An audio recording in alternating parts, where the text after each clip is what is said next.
অত্যাধিক গুরুত্ব প্রদান করছেন বাংলাদেশের আলোচিত ওয়াজ এবং খতিব হযরত আল্লাহ হযরত মাওলানা খালেদ সাইফুল্লাহ আইয়ুবী, হযরত মাওলানা খালেদ সাইফুল্লাহ আইয়ুবী আপনাদের সামনে এখনই গুরুত্ব প্রদান রাখছেন। অসুস্থ মানুষ বারবার অ্যাক্সিডেন্ট হয়েছে, এই জন্য এর তবিয়তে যতটুকু চায় অতটুকুই আলহামদুলিল্লাহ। কি বলেন? আল্লাহর মেহরবানি।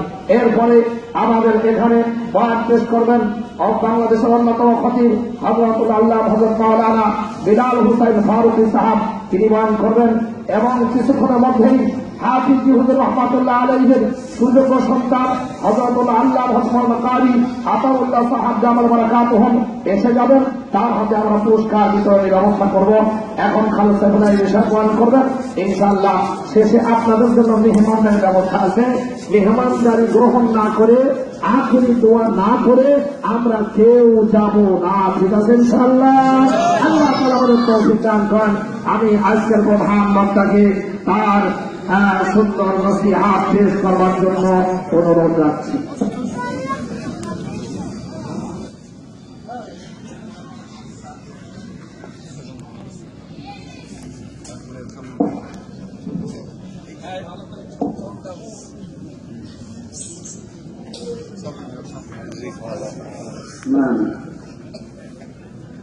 السلام عليكم ورحمة الله وبركاته. وعليكم السلام ورحمة الله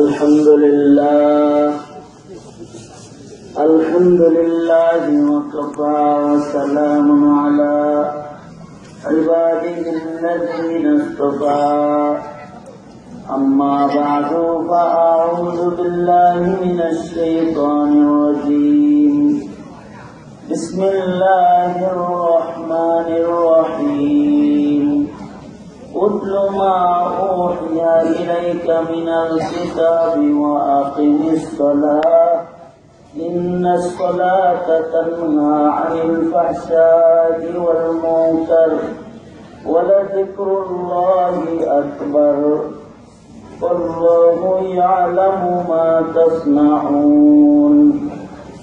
وقال النبي صلى الله عليه وسلم لا يؤمن أحدكم حتى أكون أحب إليه من والده وولده والناس أجمعين.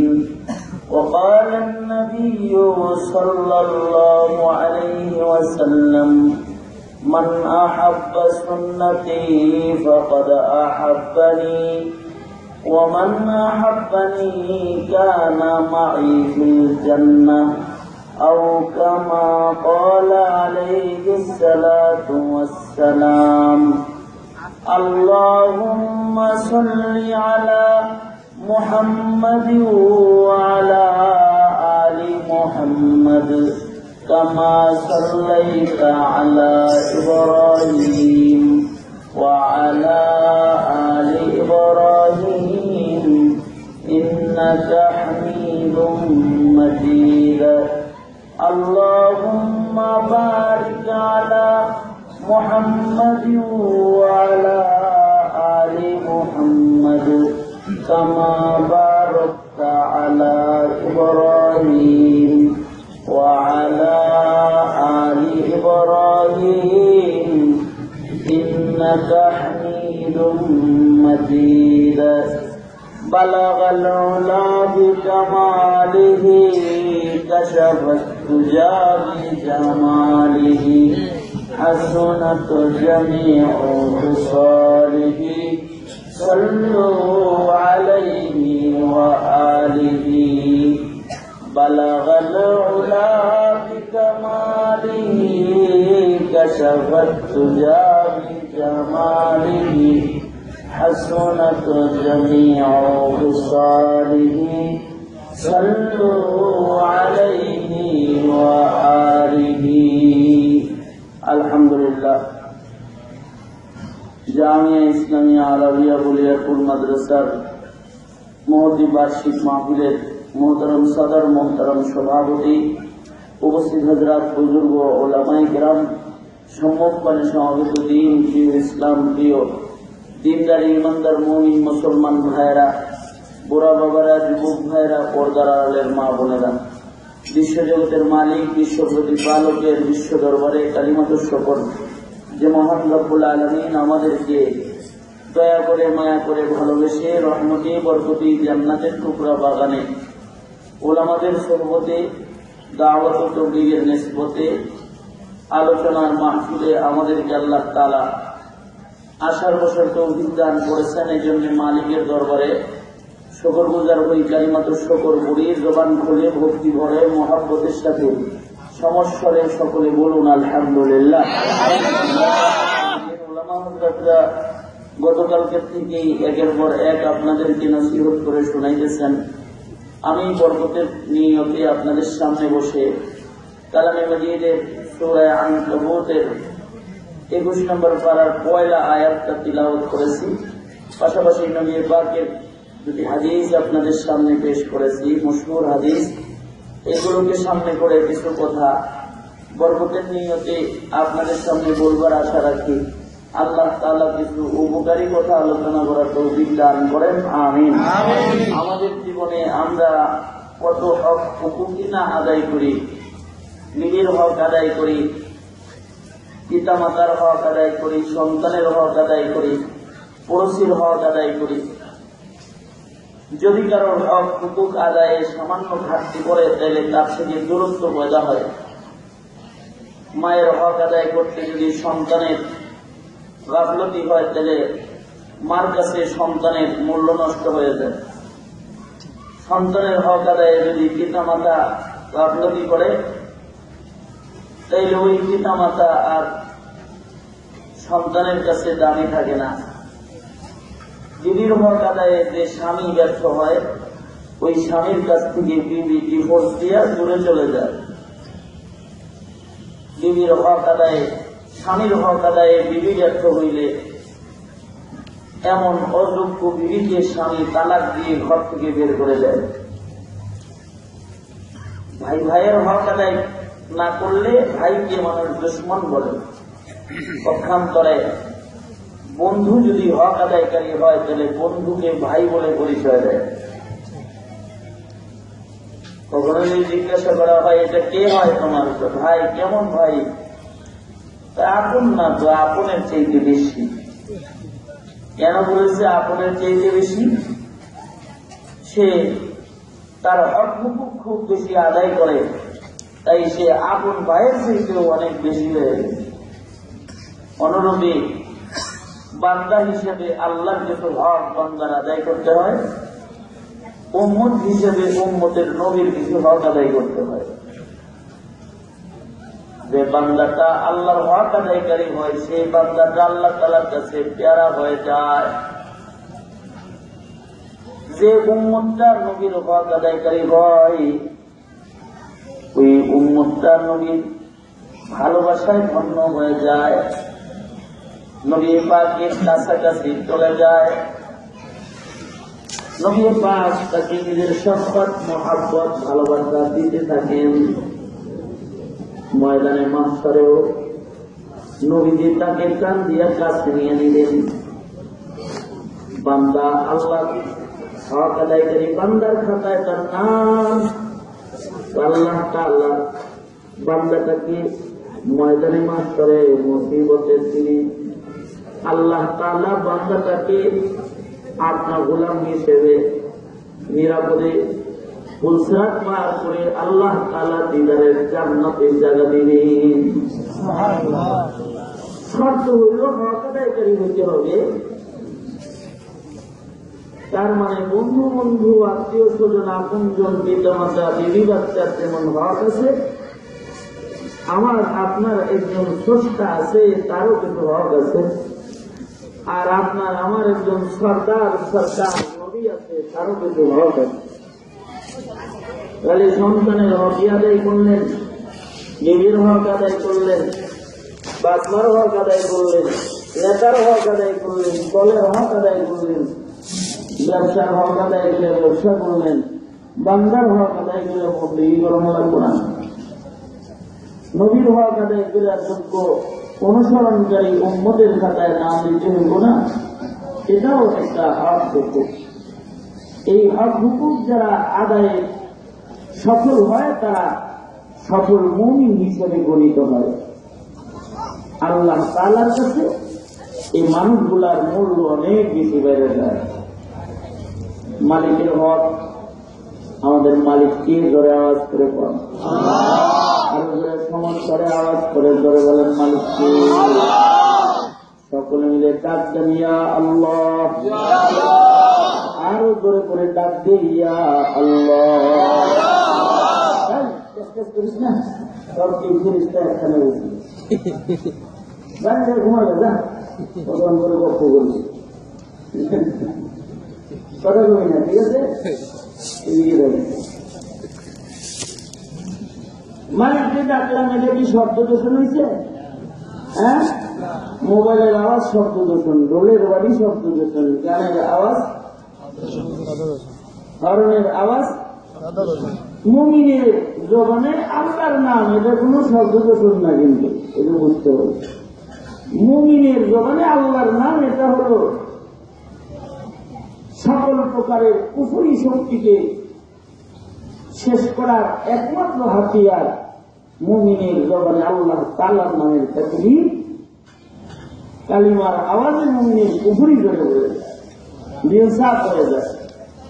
আর এই আওয়াজ আল্লাহর নামে দিলে আল্লাহ খুশি হয়ে যায়, কারণ আওয়াজ দিচ্ছেন কে? আরো আসতে করে আওয়াজ দিচ্ছেন কে? আল্লাহ দিচ্ছেন।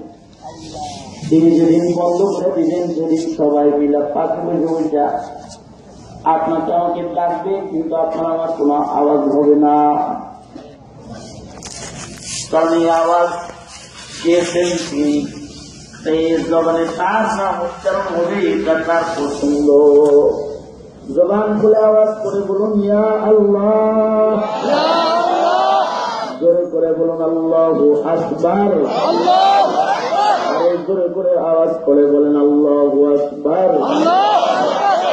এই যে মালিকের বরত্ব বললাম, যে মালিককে ডাকলাম, ওই মালিকেরও কিছু হক হুকুক আপনার আমার উপরে আছে।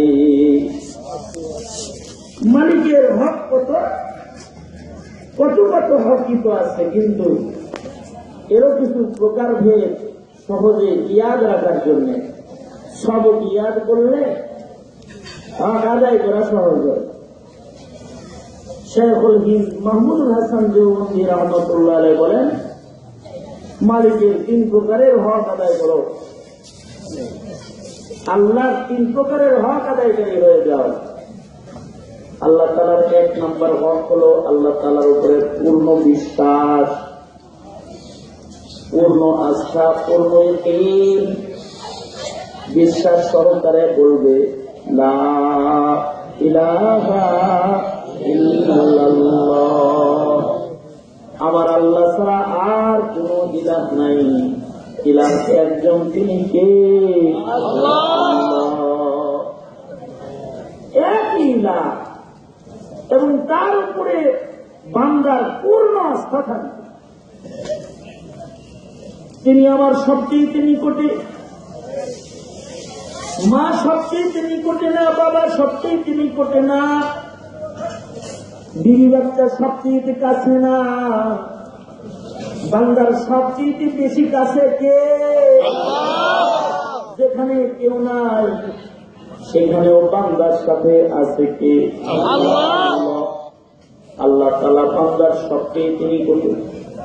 নাহনু আকরাবু ইলাইহি মিন হাবলিল ওয়ারিদ, বান্দার সবচেয়ে কাছে হলেন আল্লাহ, শাহবাগের চেয়েও অধিক নিকটে আছেন আল্লাহ, সবচেয়ে কাছে।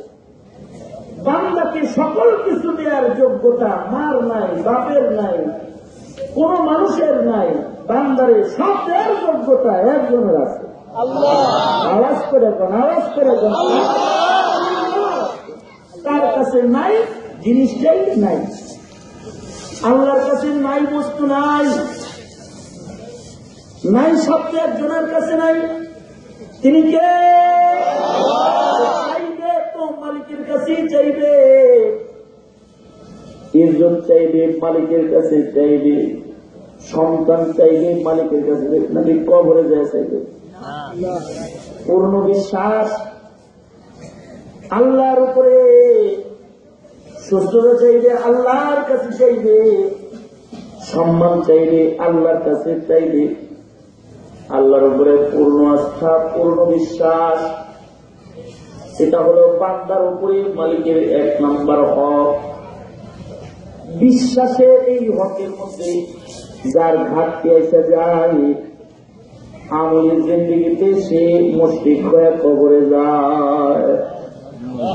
তখনই কবরে মাজারে যায় চাওয়া শুরু করে, বাবা এটা দেন, খাজা এটা দেন, ছেলে দেন, মেয়ে দেন, শান্তি দেন, ব্যবসায় শাহজালাল, ব্যবসায় উন্নতি দেন। বান্দার কাছে তখন সওয়াল করতে থাকে, কারণ রবের উপরে পূর্ণ ইতিমাদ, পূর্ণ আস্থা যেটা, এটা নাই, এটার ভেতরে কমই আছে। এই জন্য বান্দা যদি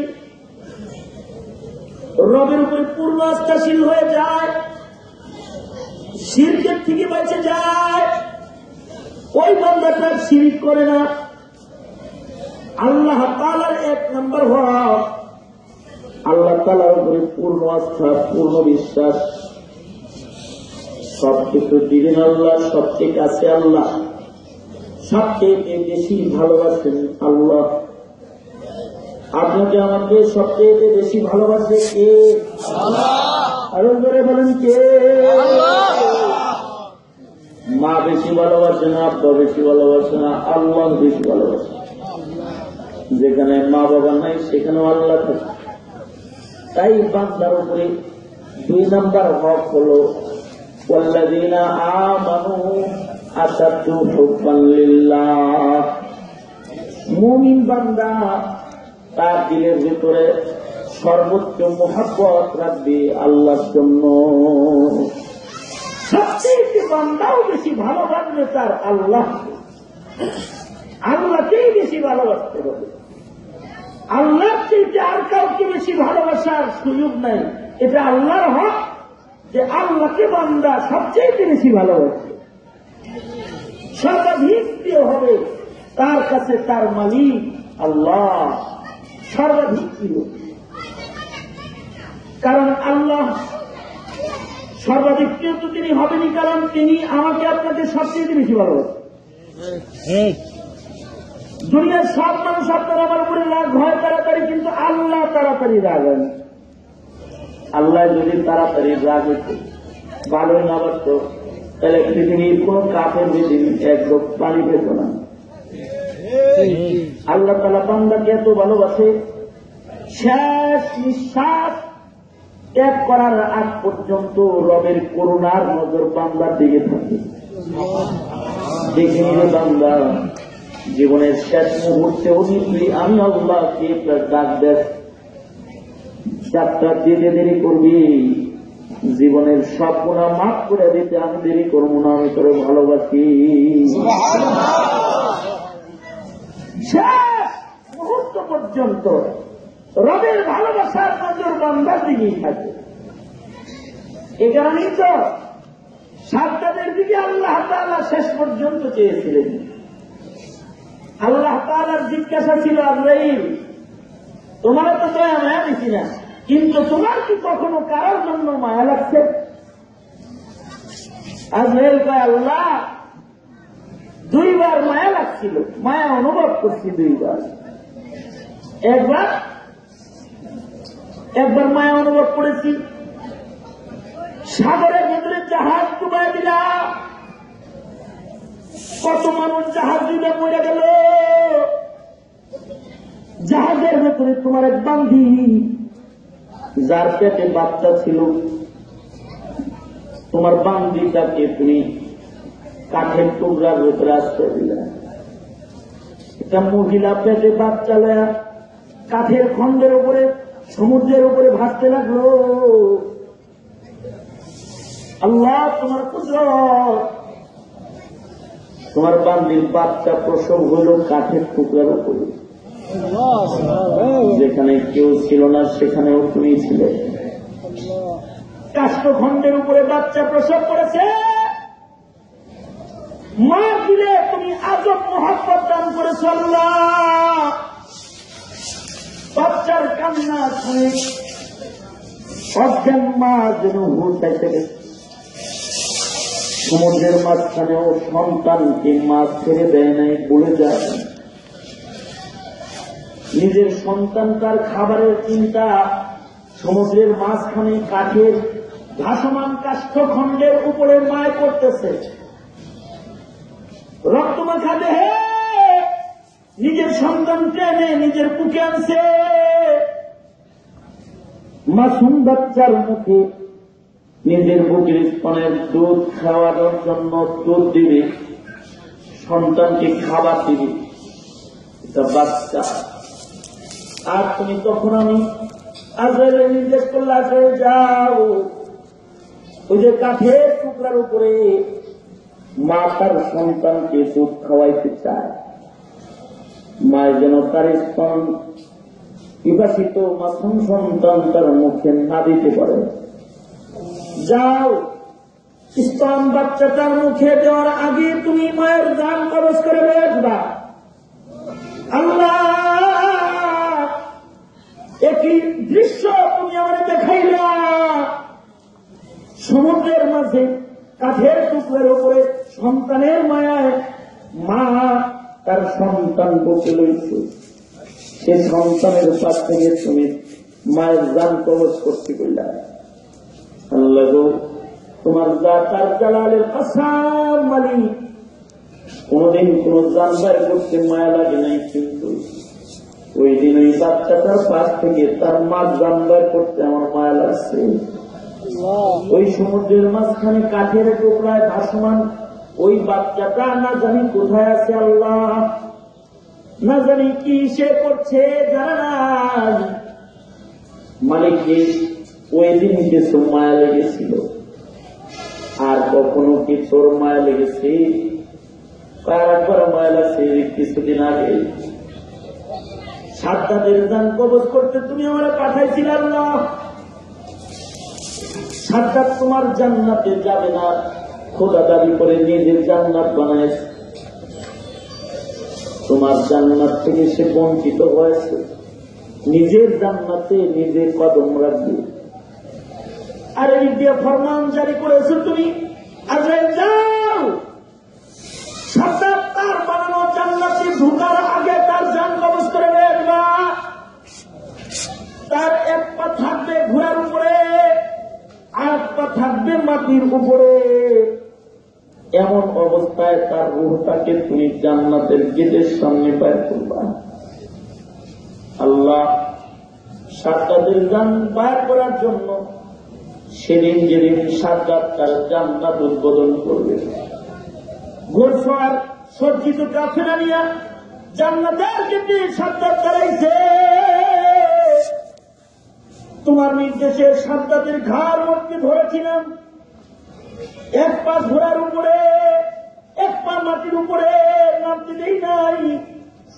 আল্লাহ, ঘড়ির কাটা দেখি এখনো পর্যন্ত তারা হায়াত শেষ হয়নি, তারে ওভাবে মরতে ধরে রেখেছিলাম। ওই যে আমি তারে ধরে রাখছিলাম, সাদ্দাতের কণ্ঠে এত মায়া তুমি দিয়েছ আল্লাহ, এত মায়া নিয়ে আমাকে আজরাইল ভাই বলে বলে ডাকতেছিল। জীবনে কোনদিন মায়া লাগে নাই, কিন্তু ওর ডাক শুনি না মায়া লাগতেছিল। সে আবেদন করে করে বলতেছিল, আজরাইল ভাই, রবের জান্নাত আমি দেখতে পারবো না, নিজের জান্নাতটা একবার হলেও দেখতে দাও। আল্লাহ মায়াবী কণ্ঠে আমায় ডেকে ডেকে যখন নিজের জান্নাত দেখার আবেদন করতেছিল, সাদ্দাতের ডাক শুনে নেওয়ার জন্য মায়া লাগতেছিল, মনটা চাইতেছিল তার একটু সুযোগ দেওয়ার, যদি যাই তো কতই না ভালো হতো। আর তোমার জান্নাত তো আছে, পাবেন আল্লাহ। আল্লাহ বলে, আজরাইল রে, এক একই মানুষের জন্য তোর দুইবার মায়া লেগেছে। এই সেই সাদ্দাত সমুদ্রের মাঝখানে জন্মগ্রহণ করেছে, যেখানে ওর মাও ছিল না, বাপও ছিল না, সেখানেও আমি আল্লাহ ছিলাম। মায়ের আদর ওর হারায় গেছে, পিতার আদর হারায় গেছে, আমি আল্লাহর আদর হারায় নাই। কাঠের টুকরা ভাষায় জঙ্গলের পারে নিয়েছিলাম, বাঘিনীর বাচ্চা মেরে বাঘিনীর স্তনের দুধ আটকায় দিয়েছিলাম। বাঘিনী তার স্তনের দুধ দহনের জন্য স্তন বেদনায় পাগলের মতো ঘুরতেছিল। সাদ্দাত পিপাসিত সাদ্দাত কাঠের টুকরায় ভাসমান সমুদ্রের পারে ভেসে পড়েছিল।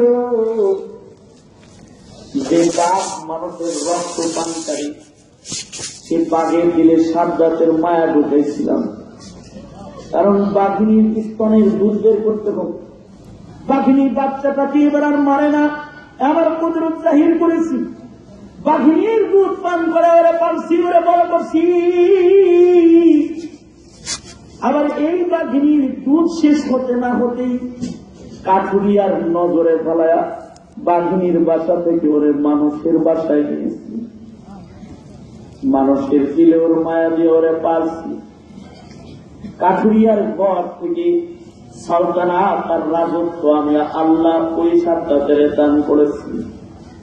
সেই সাদ্দাত কিনা আমাকে ভুলে দিয়ে নিজেই ক্ষুধার দাবিদার হয়ে যায়, নিজের জান্নাতে নিজে ঢুকতে চায়। তোরে মায়া করে করে ডাকলো, তোর মায়া লাগলো। আমি আমার প্রতিটা বান্দারে আল্লাহর কত মহব্বত করি জানো, এত বড় নাফরমান।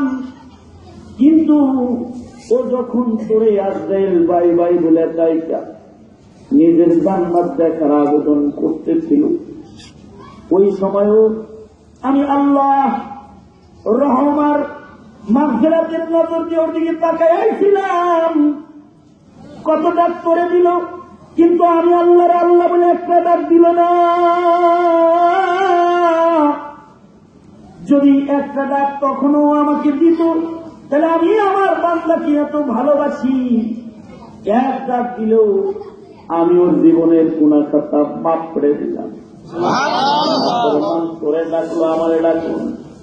প্রতিটা বান্দাকে আল্লাহ তাআলা এমন মহব্বত করেন, জীবনের শেষ লম্হা পর্যন্ত রব্বে কারীমে বান্দার দিকে রহমের নজর দিয়ে তাকায় থাকে।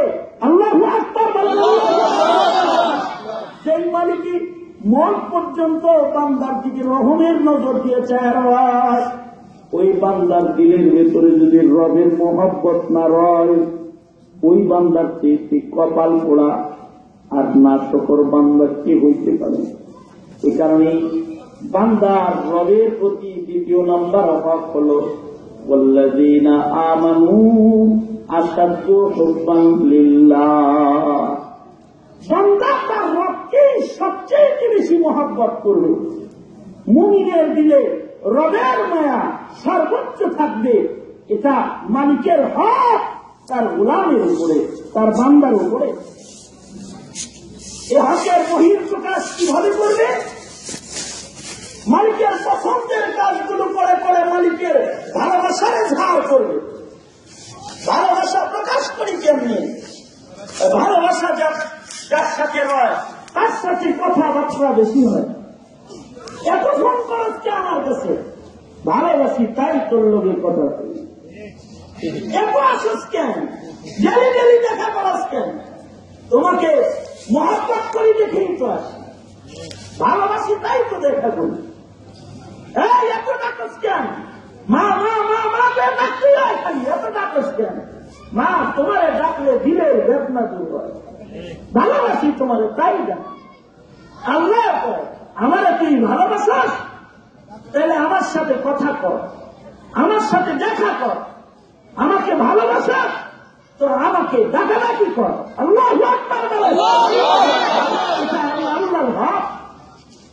আল্লাহ তাআলা নির্দেশ করে বলতেছেন, উতলু মা উহিয়া ইলাইকা মিনাল কিতাবি ওয়া আকিমিস সালাহ। উতলু মা ইলাইকা মিনাল কিতাবি ওয়া আকিমিস সালাহ ইন্নাস সালাতা তানহা আনিল ফাহশাই ওয়াল মুনকার ওয়া লাযিকরুল্লাহি আকবার ওয়াল্লাহু ইয়ালামু মা তাসমাউন। আল্লাহ তাআলা কয়, বন্ধু অবতীর্ণ কিতাব থেকে আপনি তিলাওয়াত করুন, কোরআন করুন, কোরআন করুন। কোরআন পড়লে আমার সাথে কথা হয়ে যাবে। বান্দায় যদি কোরআন পড়ে তাহলে বান্দার সাথে তার রবের সাথে কথা হয়। সুবহানাল্লাহ জোরে জোরে বলেন, আরো জোরে চিল্লায় আওয়াজ করে সকলে বলেন সুবহানাল্লাহ জোরে জোরে বলেন। বান্দায় কোরআন পড়লে আল্লাহর লগে কথা হয়, যত কথা হয় তত মহব্বত বেড়ে যায়, নিরিবিলি কথা হয়, বান্দায় শুনে আল্লাহ শুনে আর কেউ জানে না, অনুভব করে না। তুমসা কোই হামদম तुमसा कोई हमदम कोई दमसार नहीं है, बाकी तू है हर दम मगर आवाज नहीं है। कुरान पढ़बे आवाज হবে না, কিন্তু রব্বে কারীমের সাথে বান্দার কথা হইতে থাকবে। যত বেশি পড়বে তত বেশি কথা হবে। এ কারণেই তো এই মাদ্রাসার বাণী যিনি ছিলেন হাফিজ হুজুর রহমাতুল্লাহি আলাইহি, তিনি এক রাকাত নামাজে 14 পারা 11 পারা কোরআন শরীফের তিলাওয়াত করতেন এক রাকাত নামাজে। আমরা শেখুল হাদিস উস্তাদ মুহতারাম আল্লাহ তাআলা সুস্থ করে দেন আব্দুল হাই পাহাড়পুরি সাহেব দামাত বরকাতুহুল আলিয়ার জবানে শুনেছি 12-15 পারা কোরআন মাজিদ হাফিজ হুজুর 2 রাকাত নামাজে পড়তেন। আল্লাহু আকবার বলেন। কারণ কোরআন পড়লে রবের সাথে কথা হয়েছে, কথা হয়েছে। আমরা তো বুঝি না, আমরা কোরআন তেলাওয়াত করা জানি না, তাই এর মজাও বুঝি।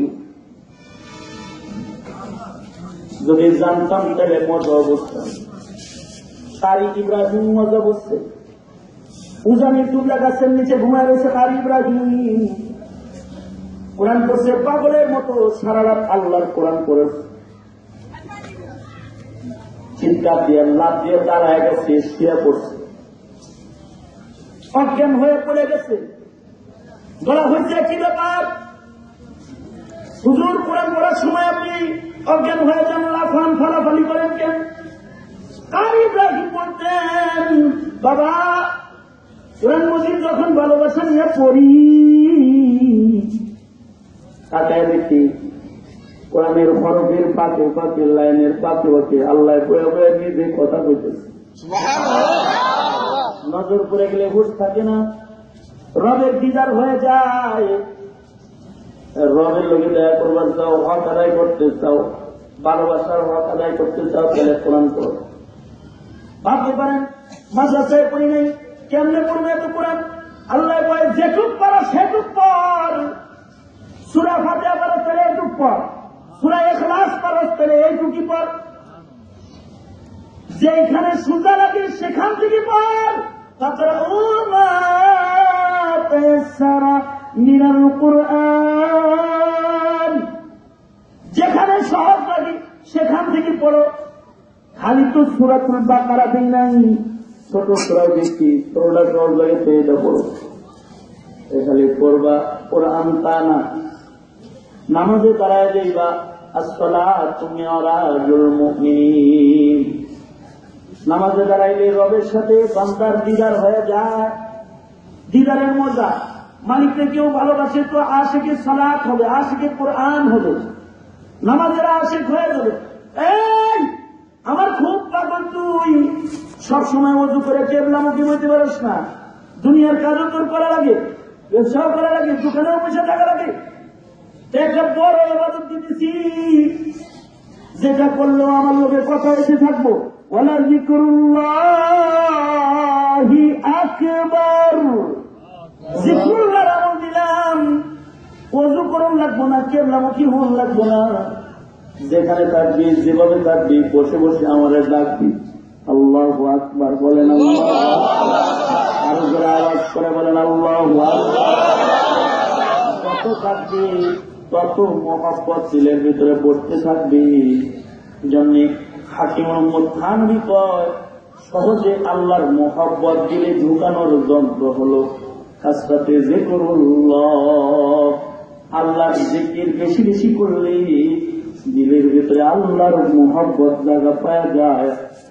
আর আল্লাহর মহব্বত যার জায়গা হয়ে যায়, সে আল্লাহর হক আদায় করা শিখা যায়। হক আদায় করা শিখা যায়। মুহতারাম হাজির, আমি তো এলাকার মানুষ, বড় বড় উলামা হযরতরা আসছেন, উমদা আলোচনা করবেন। আমার ব্যস্ততার ফাঁকে এলাকার হক আর দাবি পূরণে হাজিরি দেওয়া, মাদ্রাসার মোহতামিম সাহেবগুলো থেকে শুরু করে তথা কমিটির সদস্য, এলাকাবাসী যারা আছে, সকলের সাথে আত্মিক হৃদ্যতা আর মহব্বতে হাজিরি দেওয়া, পাশাপাশি রবের কিছু হকের আলোচনা কানে পৌঁছায় দেওয়ার ইরাদায় কয়েকটা কথা বললাম। আল্লাহ তাআলা আমাদের সবাইকে স্বামীর হক, বিবির হক, বাচ্চার হক, মায়ের হক, বাবার হকের পাশাপাশি বান্দা হিসাবে আল্লাহর হক আদায় করার তৌফিক আল্লাহ তাআলা আমাদের সবাইকে দান করে। আওয়াজ করে জোরে বলুন আমিন, জোরে বলুন আমিন। যারা কোরআন পড়া জানি না, কোরআন পড়া শিখবো ইনশাআল্লাহ বলেন। আওয়াজ করে জোরে বলেন ইনশাআল্লাহ। নামাজ ইহতিমামের সাথে আদায় করবো ইনশাআল্লাহ। আর পাবন্দের জিন্দগি করবো, রবের হক আদায় করে কবরে গেলে রবের মোলাকাত পাবো, এটাই রবের ওয়াদা। আল্লাহ তাআলা আমাদেরকে বান্দার হকের পাশাপাশি আল্লাহ আল্লাহর নবীর হক আদায়ের তৌফিক আমাদেরকে দান করেন, আমিন। এই আবেদন রেখে আমার মুখতাসার কথা এখানেই শেষ করতেছি। जो कुछ हुआ या रब तेरे करम से, जो कुछ होगा तेरे करम से ही होगा। व आखिर दावाना আলহামদুলিল্লাহ রাব্বিল আলামিন। মাহফিল বহাল গতিতে চলতে থাকবে। আন্তর্জাতিক আলেম দিন, মুফাসসিরে কোরআনগণ এসেছেন, ওনারা একের পর এক আলোচনা করবেন। সকলকে ভক্তি, শ্রদ্ধা, মহব্বতের সাথে বসে তাদের নসিহতে শোনার দিকে আপনাদের সকলকে মনোযোগী হয়ে বসবার আবেদন জানিয়ে আমি বিদায় নিচ্ছি। আসসালামু আলাইকুম ওয়া রাহমাতুল্লাহি ওয়া বারাকাতুহু।